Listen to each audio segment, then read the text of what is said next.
Thank you for joining me today. I'm Jacqueline Priestley, and you have tuned into Let's Talk About It. I have been particularly excited about this episode because we have an extremely relevant topic to discuss that initially you may think, oh, well, that doesn't have anything to do with me.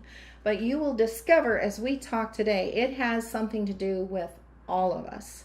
So I am thrilled to introduce to you Reverend Dr. Sandy Morgan has been kind enough to come into the studio today, and she is a tremendous influencer and a woman of impact. She's very passionate. She is the director of the Global Center for Women and Justice at Vanguard University. And thank you for being here. The invitation. I have just been thrilled.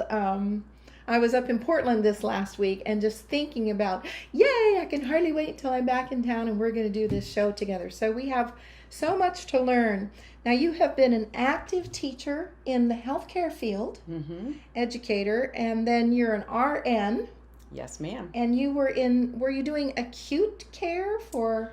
Yes, actually, I was a pediatric night charge nurse. Wow. When I saw my first commercially sexually exploited child. Oh. Which is one of the most egregious forms of human trafficking. Yeah.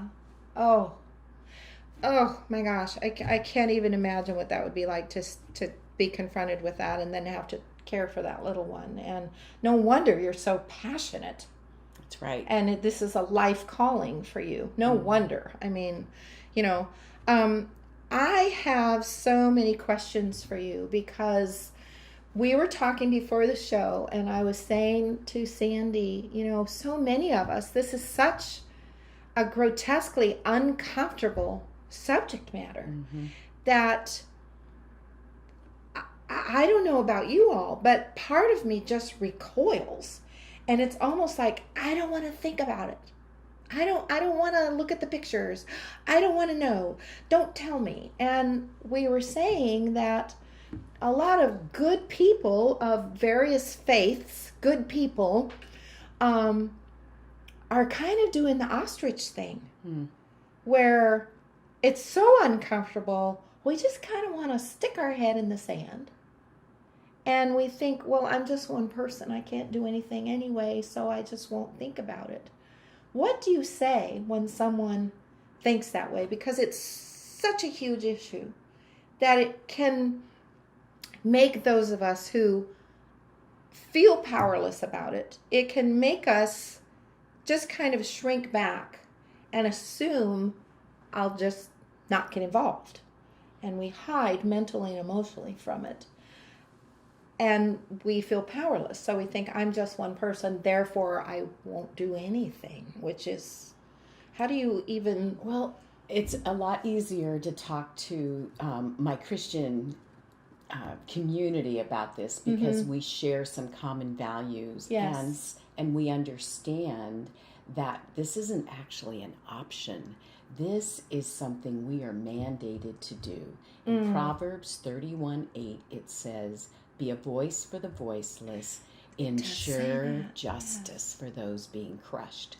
So I start from the perspective that we are all called to be part of the solution. We are all called to be a voice and to do something, to ensure justice. And that word justice in Proverbs 31 is about righteousness. It's about making the playing field level, making it fair. For the very least, for the most vulnerable, for some of the people you're talking about. And the little ones who don't have a voice. And, too many people, I don't know how it is with other faiths, but I know, and there's wonderful people in all faiths, wonderful, wonderful people. But I know that the Christian faith, we're taught so much about forgiveness that sometimes we think, oh, you just have to forgive and you just have to. And no, justice has to be served. Evil people have to be removed from society so they can't continue to be perpetrators. That's right. And I love the fact that you're the director for Global Center for Women and Justice, because we want justice done and we want the bad people to know, there's a price to pay if you get involved in this and you get caught. Absolutely. You're not just going to get a hand slap and a year or two of prison time. It's, and the Bible, oh my goodness, when you read in the Old Testament, God had no tolerance for the mistreatment of children. Mm-hmm. Zero tolerance. His heart is so passionate about the little ones. Mm-hmm. And Jesus was the same way. He was like, the people would shoo the children away because in that culture and back in that age, they had little or no value socially. And especially if you were a girl. Yes, especially if you were right. a girl. And even the disciples would shoo the children away, and Jesus stopped them and said, "No, you let them come to me." And then I remember one of his comments about, it would be better for a person to have a millstone tied around their neck and then be thrown to the bottom of the sea than hurt or mislead one of these little ones. So his heart is fierce about Absolutely. the well-being of children. Absolutely. He does not mess around when he talks about that, and I love that. So we shouldn't mess around about it either, and we can be called to action. But one of my concerns, and I'm realizing now that I'm a grandmother, I look at my little children and I'm thinking, we all know somebody who you're either an auntie or a big sister, or you have children of your own, or you're a grandma or a grandpa, something.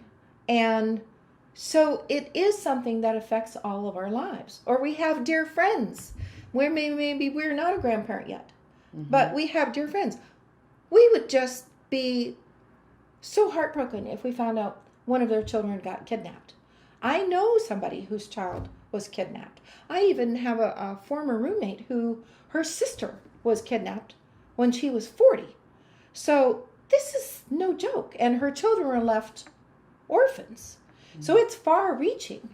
It's very far-reaching. So how do we, as public people who don't have the training you do and the expertise and the knowledge and all this stuff, how do we even recognize if we think, oh my gosh, maybe that person's, something seems odd here, something seems not right? Who do we notify? How do we stand up for somebody that we think something's wrong in their life, that something's not right, and we can't just turn away. What I often say is we need to study the issues, be a voice, and make a difference. But if we start talking about it and doing things before we've done our homework, before we've studied, we might actually say the wrong thing and do the wrong thing. That's a good So we point. start out small by beginning to understand what human trafficking is, because we live in a world where almost every country has an anti-human trafficking law, and they're all based on basically the same model that is going to identify that someone has been recruited or obtained. Most often, they are lured into false job offers. Kidnapping is we're very talking rare. Young adults here. And children, and even older adults. One of our oldest survivors in Orange County, California, where we are, is 70 years old. Wow. She was recruited in middle age and was a slave for a long time before she was rescued. But there's three pieces to the basic model of what defines human trafficking. The first is how they were obtained and recruited. So the trafficker offers them a false job or kidnaps them, or just somehow obtains them and then transports them. Targets them and lures them in. Yeah. And this can be for labor trafficking or for sex trafficking. Yeah. So we have a lot of cases in the United States of young people, adolescents, who want a summer job to make some money, and somebody says you can make a lot of money selling magazines. Yeah. And they get lured into this and they become labor trafficking victims. Wow. The second component. So they're kind of enslaved, working hard, not making the money they were promised, and now they're also being abused on one level or another and taken advantage of completely, and they're trapped. Of exploitation. Yes. Well, and the three elements of being trapped are force, fraud, and coercion, and those are terms that define how someone is kept a slave. It can be because they are locked up. That's not as common, though, as fraud and coercion. Fraud got them into it, offering them something. And so many times in sex trafficking, the traffickers pretended they were interested in them as a person. Yes. And it was like a romantic Yes. engagement. Yes. Or young girls are then- told, "Oh, you're so pretty. You could be a model." That's right. And every little girl, every little girl gets like that, and they then just they're just have suckered in and dreams lured in. Yeah. And Yeah. not the capacity to Yeah. make good decisions. Yeah. But the third component, because we said force and fraud, is coercion. And coercion is when someone threatens you. If you don't stay and do this, Jackie, we're going to go get your grandchild. And we know where your grandchild lives. Yes.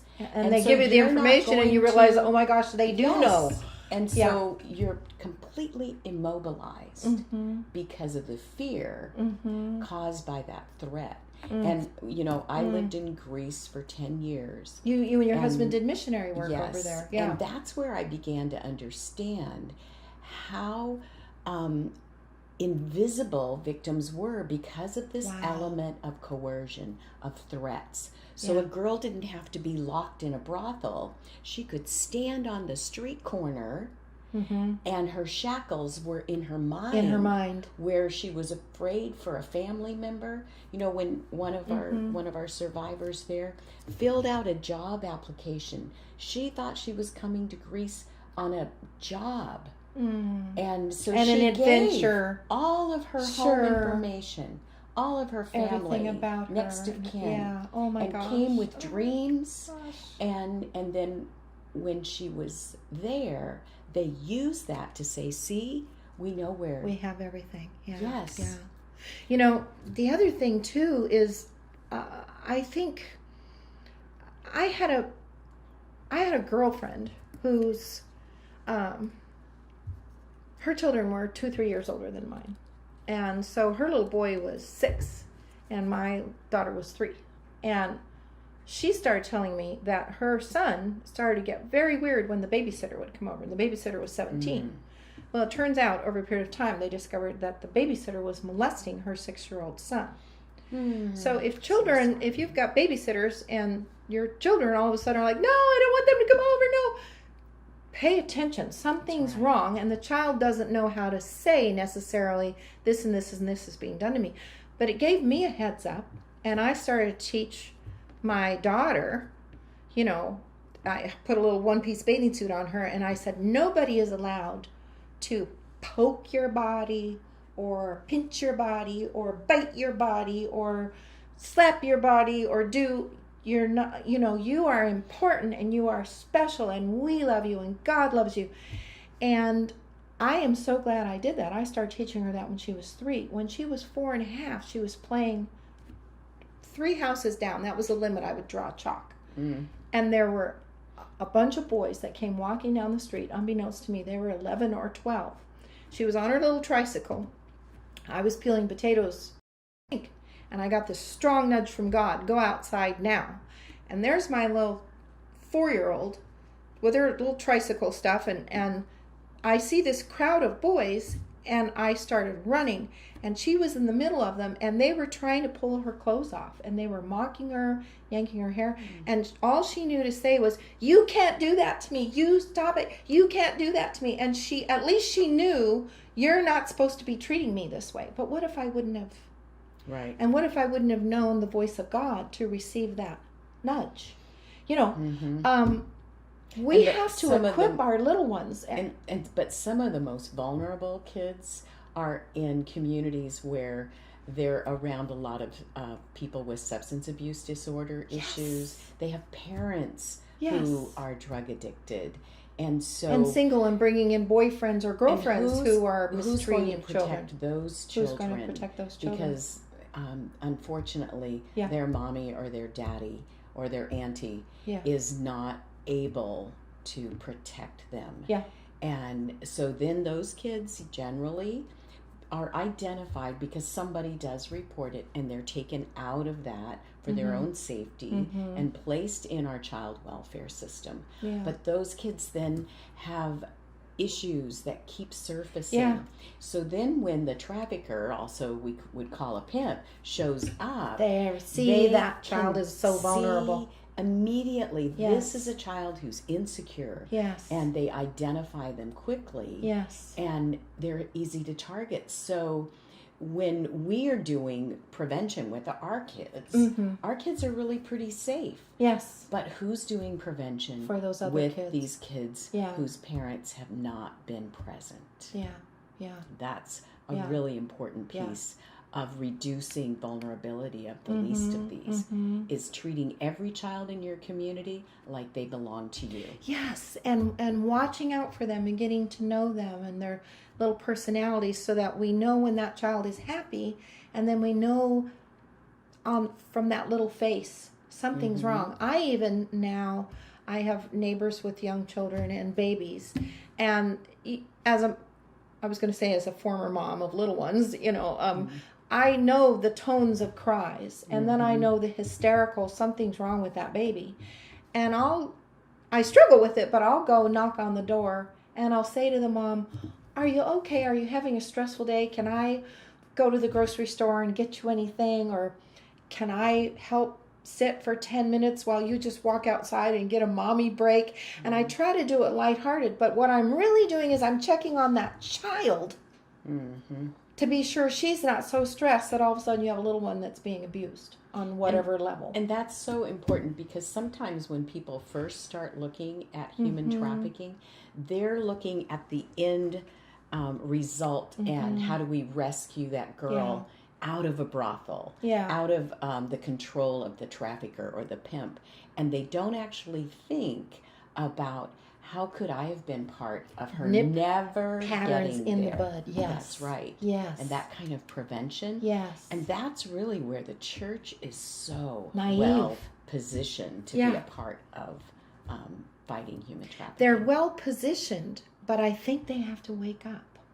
I think they're naive, because, it's, love believes the best of everyone. Yes, but there's nothing wrong with keeping a sharp eye and being aware. Now, you said it's important for us as general public to look up things on the internet and educate ourselves. Where do we look? How do we do that? Well, just for starters, at the Global Center for Women and Justice, we have resources on our webpage, which is www.vanguard.edu/GCWJ. Now let's say that again slowly, because some of you you're like me, you grab and then you're done saying it. It's like, wait, I only got half of it. So you say it again slowly, because people are thinking, how do I spell Vanguard?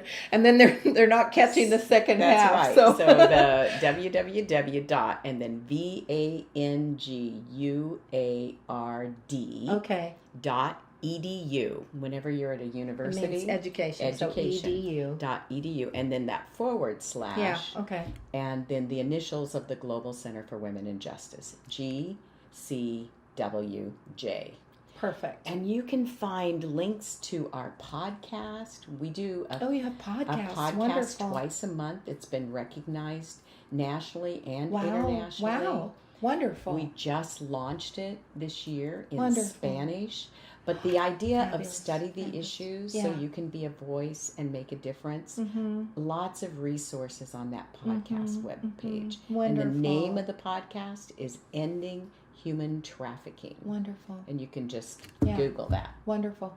And the idea of nipping it in the bud, it's much easier to nip it in the bud and equip early than try to rescue somebody from the deep well of... And if your community, if your church knows what's normal for 6 blocks around you, and you see something happening, then that's the time to let somebody know. And I want you to know how to call for help. So how do we do that? If you're in the United States, you would call the 888 number, which is 888-3737-888. Oh, that's and easy. That's our national human trafficking hotline. So 888-3737-888.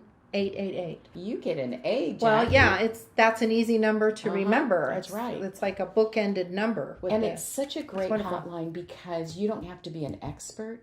You don't have to say, I know this is human trafficking. Right. You just have to call and say, I saw this guy hanging around in our Something neighborhood doesn't seem that right. seems to be talking to our younger girls where nobody's home from work yet. Or you saw somebody with an older man with a really young girl. Call the hotline number and someone will get the information to the right people to investigate. Oh my gosh, can it barely be that easy? I mean, talk about making it convenient for us. We can do it. So we don't have to be afraid of, I'm overstepping my bounds. And you know what? I'll tell you something. Better to overstep. That's right. And watch out for a little one and find out, no, it was nothing. Thank you, God, it was nothing. Better to overstep than not make a call like that. And then you find out 2 years later, oh my gosh. And then you've got that ache in your heart where you're thinking, I could have made a call. That could have made a difference. And no skin off your nose. And to your point, oh my gosh. Like year before last, I think, was the statistics that are in my mind. They had like 21,000 calls to the hotline, and they recovered more than 5,000 victims. Oh. Isn't that fabulous? But think about wonderful results. That means about 15,000 calls didn't result in a rescue. Yeah. But 5,000 did. So if you were one of the ones that didn't, you still helped move towards that. And how do we know which call is going to be that? Yes. And with little ones, we need to equip them. I remember I learned so much from what my girlfriend went through, and I thought I need to tell my children. And I told my son when he was about 4 or 5, I said, because he was starting to get to go to friends' houses of people I knew to play for a little while or ride bicycles, and the moms and I knew each other. But I took into account, there are older brothers in that home. So I told my son, if you ever have a big brother of your friend who says, hey kid, come here, and they want to show you magazines with pictures of mommies that don't have any clothes on, or they want to say, hey kid, come here, and then they tell you to pull down your pants or do this or that, you say, no thank you, and you run away. And if they're mean to you, and because I knew about that threat thing, I said, if they're mean to you and say, you can't tell anybody or I'll beat you up or I'll kill your dog. I said, bad people say mean things to little children. I said, it's okay to say, okay, I won't tell. And then you come running home and you tell mommy and daddy right away. And for the, and that happened to my son when he was 6, and he knew what to do because I had anticipated. That's right. And I told him. And in this era of the internet, oh my gosh, we have amazing prevention resources. Really? That you just would not believe. In fact, one of them is a video for children as young as 5 or 6 years old. Okay, we need to know about that. How does that work? And the video is called "It's Okay to Tell," and it's on the netsmarts.org website. Netsmarts, as in NETS SMARTZ.org. Netsmarts with a Z. Netsmarts.org. And it is a partnership with the National Center for Missing and Exploited Children and the FBI. Wonderful. And they have the most amazing videos. They have games. They have ebooks that are all designed to keep our children safe, to teach them it's okay to tell. Yes. Can you imagine a child playing a game and someone has written a program so that pornography pops up in the middle of their video game? This is what netsmarts.org is designed to teach children what to do when that happens. One of my little grandsons is in a sports class and in the region where he lives, and an older boy, 11, 12 years old, did the hey kid come here and had an iPad and exposed my grandson. Oh my gosh. The shift in how my grandson perceives things, I'm really praying about it and have cried about it, and we're trying to help him understand no, and we're praying, God, please wash that out of his little mind. That NetSmarts video would be really Yeah, helpful. so Yeah. what a wonderful thing to know about that. And boy, am I getting on the phone with my older children who are parenting my grandchildren, because that's a great resource and so many people don't know. And so many people don't understand how their children can be at risk without them knowing. Yes. Because it's not out on the playground or in front of your house anymore. Yes. It's when they're in their room on their laptop. Yeah. And I did a podcast, number 69 with the Ending Human Trafficking podcast, where a 12-year-old in Chicago was recruited online for exactly the reason you mentioned at the beginning of the show. She wanted to be a model. Yes. She lived in suburban Chicago. Her parents were sleeping when she got in a cab, went to the airport, got on a plane to Los Angeles so that she could be at a casting call the next morning. Yeah. And she was 12 years old. We need to be much more alert to how we do prevention with our children by making sure they understand what to do and that we're smarter as well. Yes, we need to be smarter. And parents are so busy, but we need to prioritize. And there's so many of these resources because so many kids live in homes where there's a single parent that's overworked or in at-risk homes. And I believe Sunday school teachers, Christian teachers, we can all do something to make our kids safer. Yes. If we're all aware together, we can nip things in the bud and stop them from happening. And isn't that a much better thing? So we are out of time. This has been an amazing program. And there's so much more. We have so much more. Would you be willing to come back and we can continue? Okay, good. Great. Thank you for joining us today. Thank you, Reverend Dr. Sandy Morgan. Thank you. What a woman. And you have been watching Let's Talk About It. I'm Jacqueline Priestley. Please watch this show again and again. Tell your friends about it so they tune in. And tune in for the next program because we're going to continue to talk about this very important subject. Great spending time with you. I'll see you next time. The preceding program was brought to you by the Holy Spirit Broadcasting Network, HSBN Television.